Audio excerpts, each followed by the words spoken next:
नमस्कार। आज योग दिवस पर मैं आपको सबको कुछ बोलना चाहूँगी।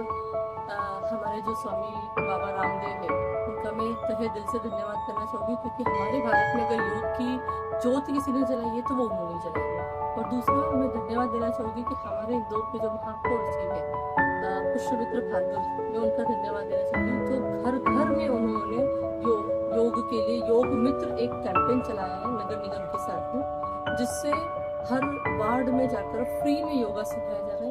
तो मैं उन सभी का बहुत बहुत धन्यवाद देना चाहूँगी।